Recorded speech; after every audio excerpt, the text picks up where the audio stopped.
Americans are paying more for nearly everything than they were a few years ago. But car prices have outpaced even inflation. I shopped around quite a bit. Before I was driving a Toyota Highlander, and the prices had went up a lot. The average car price is nearly $50,000, a 30% increase over the past 5 years. Even so, automakers have resisted making cheaper ones. The Hemi is an icon. Even if you don't know what a Hemi is, you know the term, oh, it's got a Hemi. But in an effort to get greener, Ram's then newly formed parent dropped it in favor of a high-powered twin-turbo inline 6. Since its launch, Ram sales declined every quarter from Q1 2024 through the same quarter of 2025. Chrysler, once an industrial giant, is a shell of a brand. Chrysler was meant to be the luxury vehicle, but sometime in the 80s, that notion was destroyed. It just wasn't getting the attention and the investment that it deserved.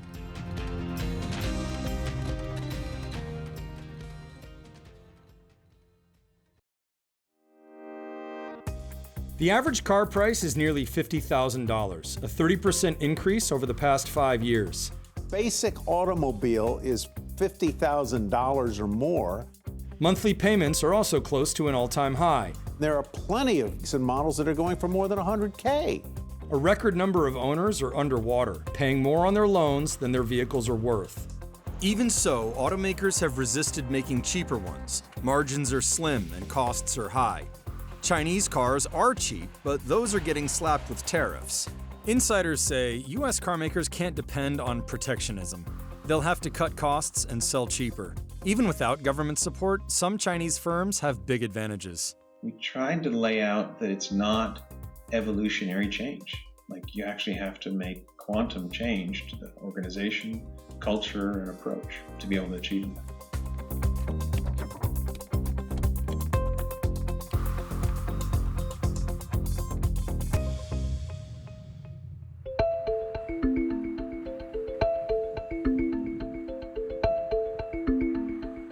Americans are paying more for nearly everything than they were a few years ago. But car prices have outpaced even inflation. They're off pandemic-era highs, but not by a lot. What do you think about how car prices have been over the last few years? They're astronomical, but I mean, the technology keeps advancing. Technology isn't free. I shopped around quite a bit. Before I was driving a Toyota Highlander, and the prices had went up a lot. And it was not all electric, and I wanted to move to something more environmentally friendly. So I went with the Tesla. Oh my goodness, I was trying to repurchase a Camry and using the prices that I had from 10 years ago, and it just wasn't, it wasn't the same. So what does the industry consider an affordable car? According to the Center for Automotive Research, it would cost about $25,000. The average U.S. household spends about 15% of income on transportation. That's everything: car, gas, maintenance, and so on. So, about 51% of the population can reasonably afford a loan on a $25,000 car at 8% interest for 48 months. If you extend the term of the loan, the percentage goes up from there. The issue is there are very few cars at that price. Prior to 2018, cars that sold for less than $20,000 made up about a fifth of the market. Since then, they have all but vanished. A few models might start there, but no car sold in September 2024 had an average sticker price below $20K. Only 6 are below $25. Meanwhile, models and sales of new cars over $60,000 have soared. You're selling directly to people who want a lot of bells and whistles, and so there isn't a lot of direct targeting of people who would want a small, cheap car. This might be a strategic mistake. Here's how they got so expensive. Factor 1, the continued rise of the sport utility vehicle. They went from about 30% of sales in 2009 to over 50% in 2019. Americans just love big cars. When Ford released the now discontinued subcompact EcoSport SUV, it said the average price would be $4,500 higher than Ford would get from the Fiesta, even though the SUV and the car shared the same platform. Second factor, priorities changed. The legacy automakers in the US have been pretty explicit about, we are going for profits, we are not going for volume. And so we are going to sacrifice volume if it gives us a bigger margin. And that's a different strategy than they've followed in the past. GM has become known for this strategy, especially under current CEO Mary Barra.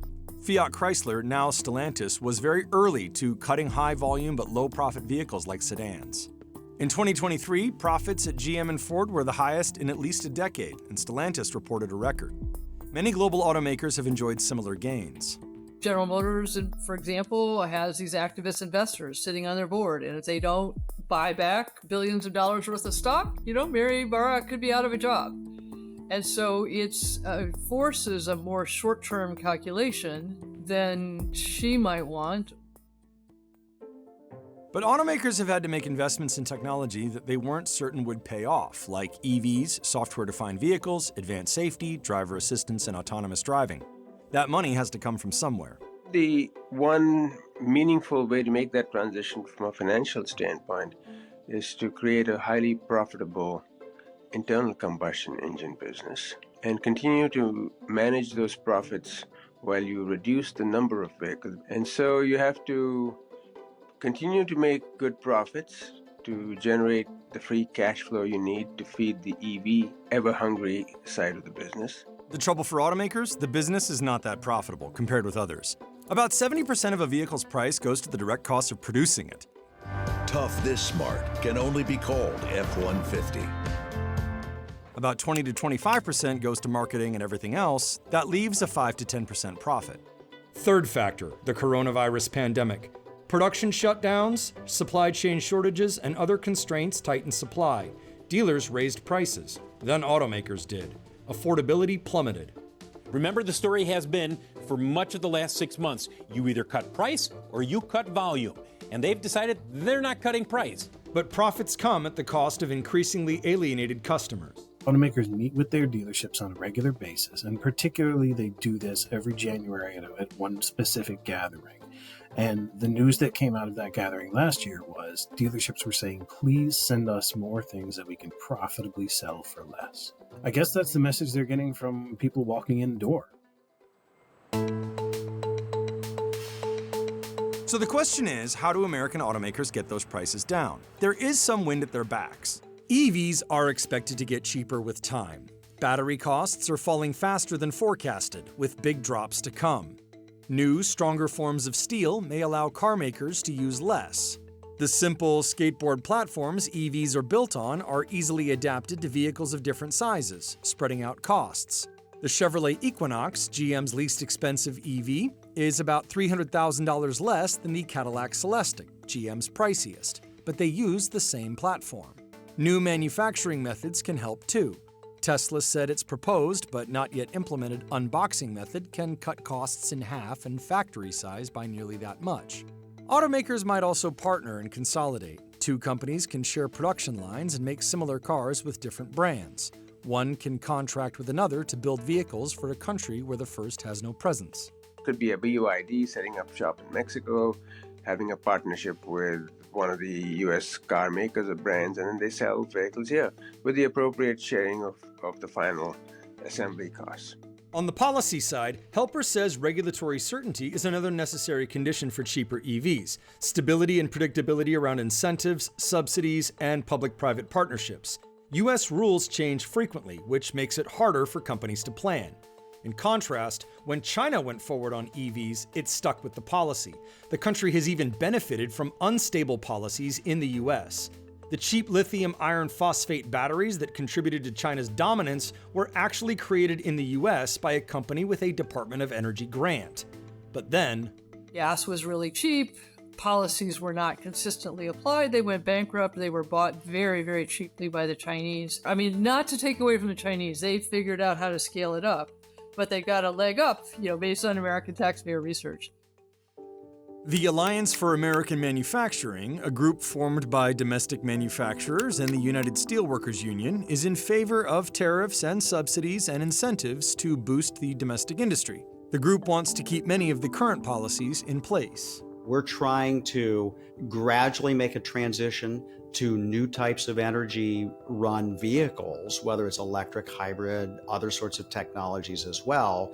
And we're trying to offset some of the capital costs that are involved with that. And there's a long tradition of doing that in the United States. Policies can only help so much. At the end of the day, it's the demand that dictates the business. It's the marketplace that makes the calls, as we all know. And so you can have some amount of demand side subsidies, like you get $7,500 off if you buy this EV with a certain mix, up to a certain point. But these things cost a lot of taxpayer dollars, as we all know. This is the challenge Chinese competition poses. Critics say Chinese cars are cheap because they are heavily subsidized by the government. There are other factors. Wages are really low. There's a fair amount of evidence of forced labor in part of the battery supply chain. There's also a lot less attention to environmental considerations in terms of cleaning up and having a clean battery operation, which uses a lot of nasty chemicals. That said, the best of the Chinese EV startups have a 30% cost advantage over legacy automakers, even without subsidies or government help. Mark Wakefield, a managing director for Alex Partners, says to compete with that, automakers have to completely change the way they operate. From an automaker's perspective, you can't count on that protectionism. You have to get ready to fight. This is the hard part. First, Chinese companies are software-oriented. Established automakers elsewhere produce cars made with very limited software embedded in parts. Truly software-defined vehicles, in contrast, are ones where hardware and software can be updated independently, more like computers. It's a fundamentally different way of developing a vehicle. Chinese firms are also fast. They develop things quickly, they scale things quickly, which attracts attention from government, suppliers, or other stakeholders. They take out a lot of time in the strategic phase. They're much more willing to just go. They don't have the same sort of battles about what to do and what to make. Chinese firms rely heavily on methods like virtual testing rather than the physical tests favored by others. This cuts months off schedules and hundreds of millions of dollars from budgets. They have a shorter time to market. Non-Chinese brands take about 5.4 years to develop a new model.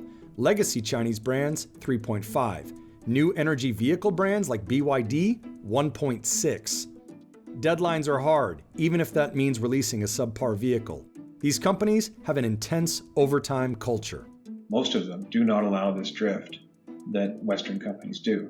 And they're willing to put a bad vehicle out there and suffer the consequences because they consider the alternative to be a guaranteed loss. If I take 40 months to make the vehicle, I can't make a competitive vehicle. They're also willing to endure large losses early as they get to scale. There are two benefits: higher volumes, which help spread costs, but also a lot of learning in that painful early period. This desire for short-term profits by American investors, these activist investors, makes that strategy hard. China has taken large losses for a long time. And this is their playbook. They do this in industry after industry. There's very little forgiveness for a CEO today who says they make losses on a vehicle or a vehicle line or a whole new propulsion technology. And so they're questioned every quarter.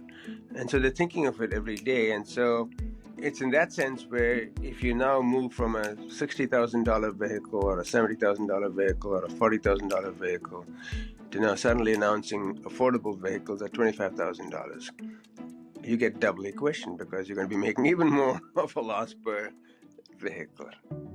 They also take a first principles approach, a willingness to question some of the most basic assumptions or practices. Tesla has been known for this in the US market. Example, allowing over-the-air updates to the core safety and powertrain systems on the vehicle, things like brakes and motors. Before they did that, and even probably 7 years after they did it, no other auto company in the world would dare. Vertical integration, doing a lot of work in-house rather than outsourcing to suppliers, also seems to be a key advantage for companies like Chinese BYD and American Tesla. The United States is also investing in a local EV supply chain. In terms of money spent, it's gone from trailing China to surpassing it. Implementing these changes may be hard. China's regulatory environment and customer base is totally different from the United States. But closing that 30% cost gap might require a total revamp. Feels like you can't do these in small little bits and pieces and evolution. And you can't do it by just telling people, hey, behave differently. You need the systems, you need the organizational structure and incentives, and you need different power centers and what keystones people are going to consider to be sacrosanct versus changeable.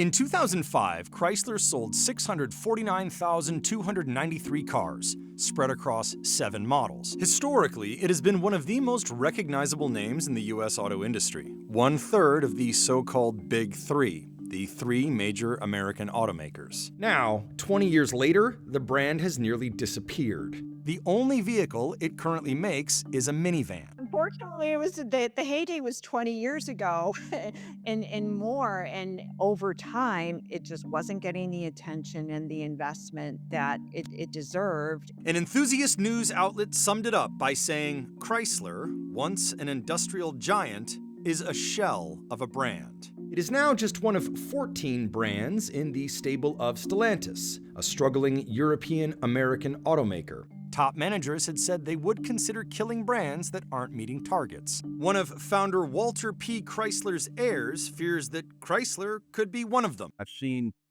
the brand slowly whittle away over the years, but I feel I'm on a mission to protect some very important iconic brands, part of American history that we do not want to lose. Chrysler says at least 3 new vehicles are on the way, including an updated version of its only product. Chrysler brand is here to stay.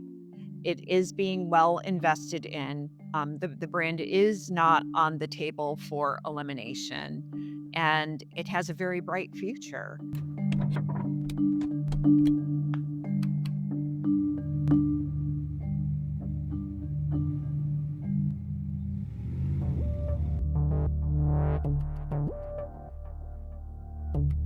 Chrysler is one of the 4 brands that used to make up what once was known as the Chrysler Corporation. There have been others throughout its long history. Examples: Plymouth, Eagle, DeSoto. Companies like Chrysler have a foothold and a significance in the history of industry in the United States of America. Like, it's a foundational company. It's one of the companies. They pioneered lots of different things. They were foundational in getting us to the point where we are now with personal transportation and the automotive industry as we know it. The Chrysler Corporation was, and in spite of its current European ownership, is sort of still considered one of the Big Three, or Detroit Three, along with Ford and General Motors. It has had a colorful and often difficult history. Walter Chrysler founded the company in the brand. It was his intention to deliver vehicles that were beautifully designed with thoughtful innovation in features and top-notch engineering and quality, all at affordable price. It nearly went bankrupt in 1980 and then actually did in 2009. To be fair, so did General Motors, fellow D3 giant. Chrysler has been owned by a private equity firm, by Mercedes-Benz, by Italian maker Fiat, and in 2021 it merged with French maker Group PSA to form Stellantis. The latest arrangement has suffered turmoil. After a record year of profits in 2023, the dealers that sell the North American brands sent an open letter severely criticizing management, especially CEO Carlos Tavares. Not long after, Tavares suddenly resigned. Despite their challenges over the decades, these brands have managed to endure and even succeed. The thing that comes across is that ability to develop products that are consistent with the DNA. And Jeep and Ram and Dodge are doing that really well. But Chrysler was never able to carve out a similar niche. Its only models in production are the Voyager and Pacifica, basically different versions of the same product. Chrysler is credited with mainstreaming these vehicles and is leading the segment, but minivans are all but disappearing from the market. In addition, the minivans are made in Ontario, Canada, and the incoming Trump administration is threatening a 25% tariff on all products imported from the country. Chrysler told CNBC it is looking forward to working with the president-elect. Sales have increased since the pandemic, and the segment is targeting some new buyers. Empty nesters, single people and couples with pets, young people who are very outdoor active. I'm proud to say that when I came into leading the brand in 2021, we recaptured segment leadership. And we've held that for the last 3.5 years. Chrysler was meant to be a premium or near luxury brand, but its problem was that some of its recent owners decided its stablemates did a better job of serving that market. The Chrysler was meant to be the luxury vehicle. So think about Lincoln and Cadillac, and that's what Chrysler was meant to be. But sometime in the 80s, that notion was destroyed, right? And so Chryslers were just rebadged Plymouths and, Dodges, and nothing special about them. And recovering that became very difficult because it had persisted for a long time. If you want to look at the cars that corporation makes now that are the closest to being luxury cars, they're Jeeps. They're the Grand Wagoneer. Apart from the Jeep strategy, after Fiat bought the company out of bankruptcy in 2009, it sought to position its European brands, especially Maserati and Alfa Romeo, as the new company's main premium and luxury names. Chrysler's reputation for poor quality didn't help. Even if you made a Chrysler that was really in every way, an engineer could go over it with a fine-tooth comb and say, man, this is every bit as good as a Mercedes, people wouldn't pay as much as they'll pay for a Mercedes because it'll have a Chrysler badge on it. And they're going to be like, well, what are my neighbors going to say about that? Of course, some say these strategies haven't worked out all that well either. Alfa Romeo sold fewer than 7,000 cars in the US through the third quarter of 2024. Some blame Jeep's sales declines on its aggressive move upmarket.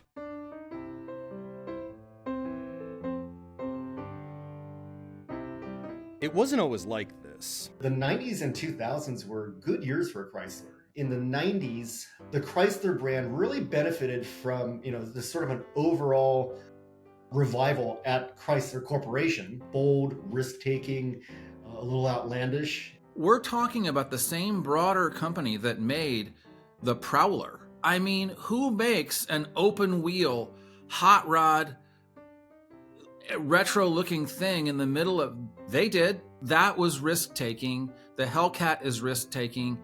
That's the kind of thing that needs to come back in order for people to look to Chrysler again. The PT Cruiser's retro styling polarized opinion, inspiring both ridicule and devotion. Still, it sold well, 1.3 million during its 10-year run. But there were also more conventional vehicles, such as the Chrysler 300, which in 2005 sold nearly as well as the Jeep Liberty, a high-volume, mid-size SUV, and nearly twice as well as the Wrangler. That was a car that really just took the market by storm. I mean, everybody had to have one. Cars like the 300 embody what many argue was Chrysler's true identity, an affordable combination of upscale design and performance. They brought us to a point where we started to equate power with luxury, and I think that's still true. Founder Walter P. Chrysler, who had already built a reputation as a kind of turnaround executive at brands such as Buick and Willis Overland, began working with some ex-Studebaker engineers in 1920. The plan? Make affordable luxury cars. Their first, the 1924 Chrysler 6, came with a pretty modest sticker price. Walter also had 4 children. Frank Rhodes is the grandchild of one of the daughters. A very diehard Chrysler person. It was like 6 months before she passed away. I think Chrysler was going bankrupt at the time. And she says, do what you can to keep the engine running. And that's all I've been doing ever since. In August 2024, Rhodes wrote an open letter to Stellantis saying he wanted to acquire the Chrysler, Dodge, and Mopar brands. I don't have an actual monetary proposal. I just want to see what Stellantis is going to do and what the executives are going to do to make this right for our country and keep these brands alive. This is an American icon. He was planting a seed or making a suggestion that if the intention was to not invest in Chrysler or Dodge going forward, that perhaps another path could be an investor group purchasing the brands from Stellantis and making sure that they live on for the future. But I can assure you that both brands have a really bright future in the Stellantis portfolio. In a public statement, Stellantis said none of its brands are for sale.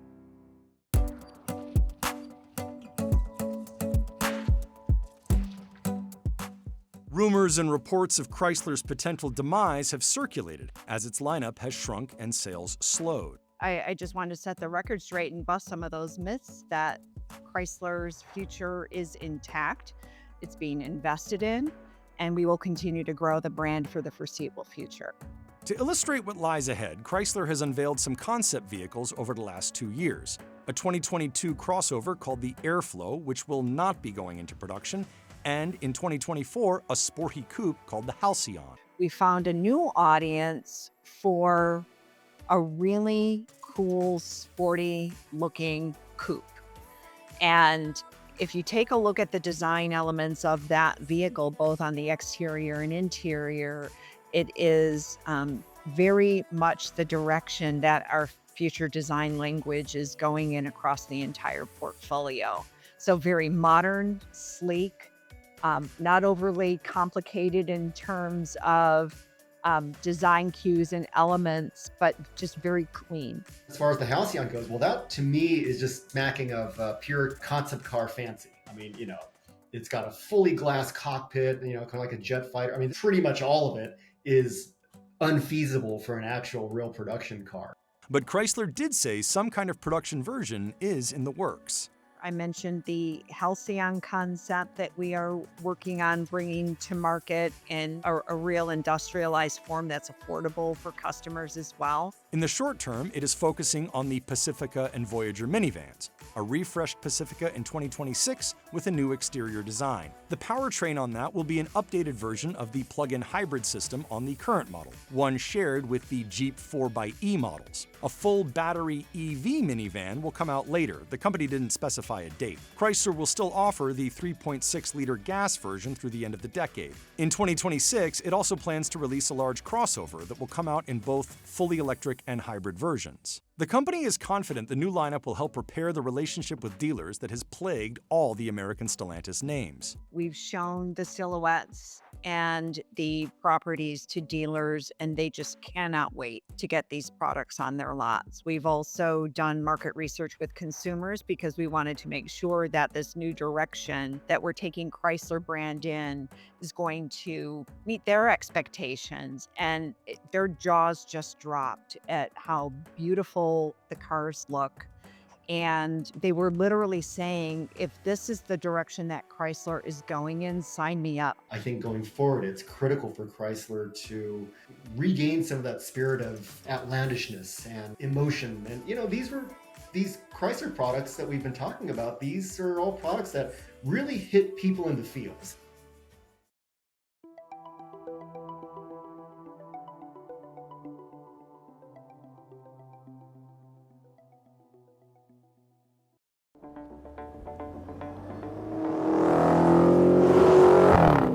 In the world of American muscle cars, SUVs, and pickups, the Hemi is an icon.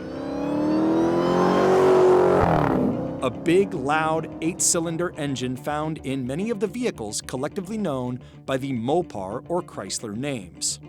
Hey, that thing got a Hemi? Yeah. Sweet. Even if you don't know what a Hemi is, you know the term. Oh, it's got a Hemi. It's associated with the muscle car era of the 60s. Obviously, there were a lot of very iconic, very powerful, very fast, very fun muscle cars. The Hemi was especially important to Stellantis' profitable pickup brand, Ram. But in an effort to get greener, Ram's then newly formed parent dropped it in favor of a high-powered, twin-turbo inline 6. The engine is arguably superior. That didn't matter. Since its launch, Ram sales declined every quarter from Q1 2024 through the same quarter of 2025. When they feel betrayed by their brand, that brand then has to really earn that buyer back, and that can be very tough. Now, the Stellantis CEO that made that change, Carlos Tavares, is gone.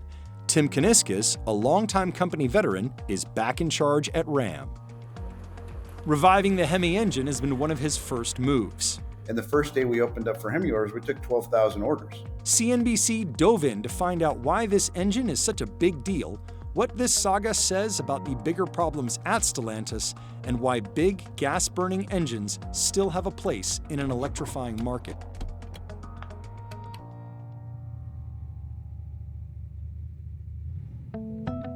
Up until 2019, Ram was a growing threat to rivals in the ever-important and highly profitable North American pickup truck market. After Chrysler was brought out of bankruptcy through its merger with Italian carmaker Fiat, Ram, like its Chrysler Corporation stablemates, experienced something of a renaissance. Ram trucks. We eclipsed the volume of Chevy Silverado and got close to F-150. It has won Motor Trend Truck of the Year 7 times since becoming a standalone brand. It also took home the prestigious North American Truck of the Year award twice, last in 2019. It ranked high on various J.D. Power lists, such as initial quality and driver appeal. 2019 was the year Ram's parent, Fiat Chrysler, merged with another European automaker, Group PSA. This is where many say Ram and the other Chrysler MOPAR brands hit choppy waters. Ram trucks never totally lost their critical appeal. The light-duty 1500, which makes up about half of Ram's U.S. pickup truck volume, won 3 of its total Motor Trend awards since 2019, including for the 2025 model year. It has also won a top award in Texas 7 years in a row. Texas is about 20% of the total U.S. truck market. The Ram 1500 is a truly outstanding truck. It has absolutely the best ride quality of any full-size pickup. Also, the interior, in my view, probably the best in the segment. Ram pickups really feel expensive. They feel like quality pieces. But over the last several years, it has lost market share to rivals. Other Detroit brands have lost sales since 2016.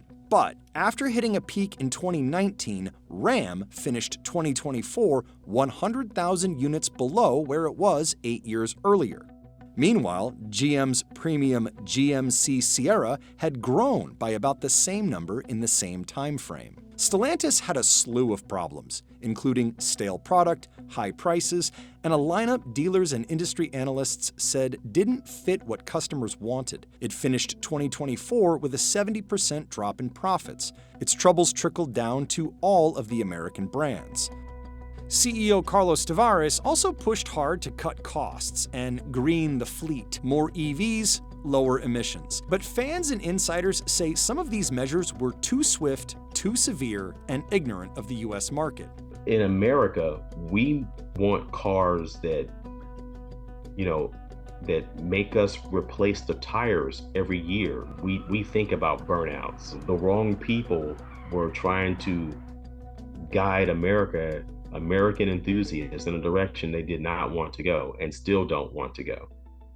Among those moves, Stellantis briefly disbanded the American Street and Racing Technology Division, better known as SRT. It's the Chrysler MOPAR version of the performance shops many automakers have.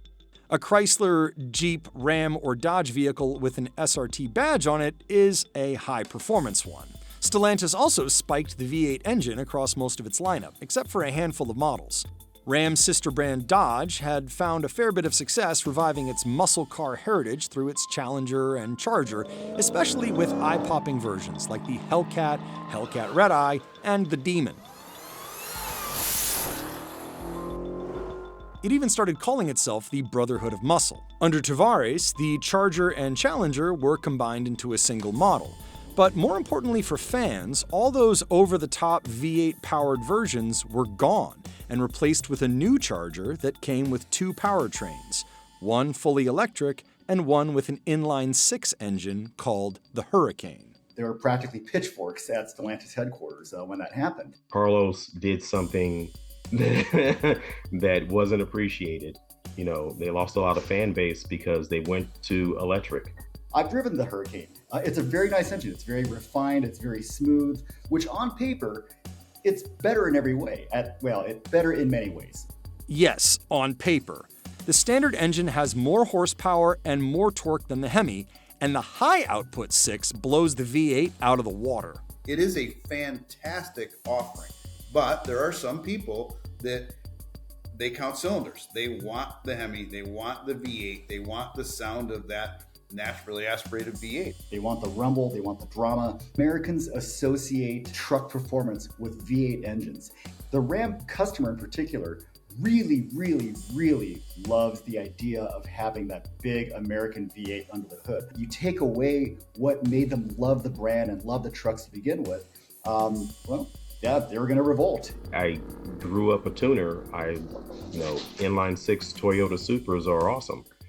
But when you start trying to stuff, a inline 6 twin turbo into a very heavy vehicle, you're not going to get the same performance as a very torquey V8. When the 25 model debuted in Q1 of 2024, sales dropped off a cliff. Here's what that looked like. These choices really cost the brand customers, which in the truck segment you cannot afford to risk. Here's how Canisius put it.